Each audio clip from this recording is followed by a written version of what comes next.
Salam sejahtera bagi kita semua. Perkenalkan, saya Sani B. Mohorbo.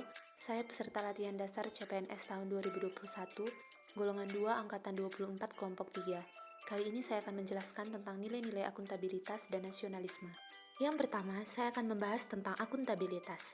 Ada 4 poin penting dalam akuntabilitas, yaitu konsep akuntabilitas, mekanisme akuntabilitas dalam konteks, dan menjadi PNS yang akuntabel. Akuntabilitas ialah kewajiban pertanggungjawaban yang harus dicapai.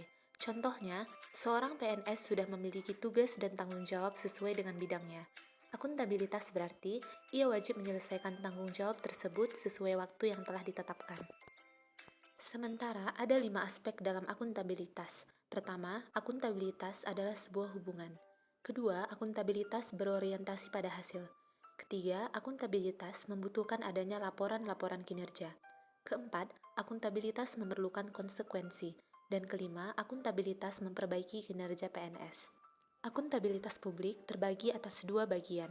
Yang pertama, akuntabilitas vertikal, yaitu pertanggungjawaban kepada otoritas yang lebih tinggi. Yang kedua, akuntabilitas horizontal, yaitu pertanggungjawaban kepada masyarakat luas. 5 tingkatan akuntabilitas yaitu akuntabilitas personal, individu, kelompok, organisasi, dan stakeholder.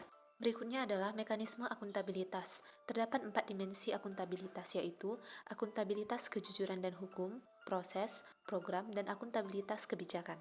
Dan terdapat 3 mekanisme akuntabilitas yaitu perencanaan strategis, kontrak kinerja, dan laporan kinerja. Ada 9 cara untuk menciptakan lingkungan kerja yang akuntabel, yaitu kepemimpinan, transparansi, keseimbangan, integritas, tanggung jawab, kejelasan, keadilan, kepercayaan, dan konsisten. Serta terdapat 5 langkah dalam kerangka kerja akuntabilitas. Yang pertama, tentukan tujuan. Kedua, rencanakan apa yang akan dilakukan. Ketiga, lakukan implementasi.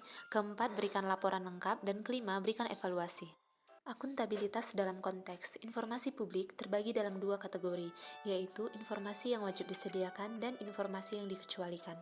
Praktek kecurangan ialah sekumpulan tindakan yang tidak diizinkan dan melanggar hukum yang ditandai dengan adanya unsur kecurangan yang disengaja. Penggunaan sumber daya milik negara maksudnya, setiap PNS wajib memastikan bahwa penggunaannya diatur sesuai dengan prosedur yang berlaku. Penyimpanan dan penggunaan data dan informasi milik pemerintah ialah bagaimana pemerintah atau aparatur dapat menjelaskan semua aktivitasnya dengan memberikan data dan informasi yang akurat. Sementara konflik kepentingan ialah situasi yang timbul di mana tugas publik Anda dan kepentingan pribadi bertentangan. Menjadi PNS yang akuntabel. PNS yang akuntabel adalah PNS yang mampu mengambil pilihan yang tepat ketika terjadi konflik kepentingan. Nasionalisme. Nasionalisme ialah suatu sikap politik dari masyarakat suatu bangsa yang mempunyai kesamaan budaya dan wilayah serta kesamaan cita-cita dan tujuan. Hal-hal yang mendorong munculnya paham nasionalisme ialah, yang pertama, adanya campur tangan bangsa lain, misalnya penjajahan dalam wilayahnya. Yang kedua, adanya keinginan dan tekad bersama untuk melepaskan diri dari belenggu kekuasaan absolut. Yang ketiga, adanya ikatan rasa senasib dan seperjuangan. Dan yang terakhir, bertempat tinggal dalam suatu wilayah. Prinsip-prinsip nasionalisme yaitu yang pertama hasrat untuk mencapai kesatuan, yang kedua hasrat untuk mencapai kemerdekaan, yang ketiga hasrat untuk mencapai keaslian, dan yang terakhir hasrat untuk mencapai kehormatan bangsa.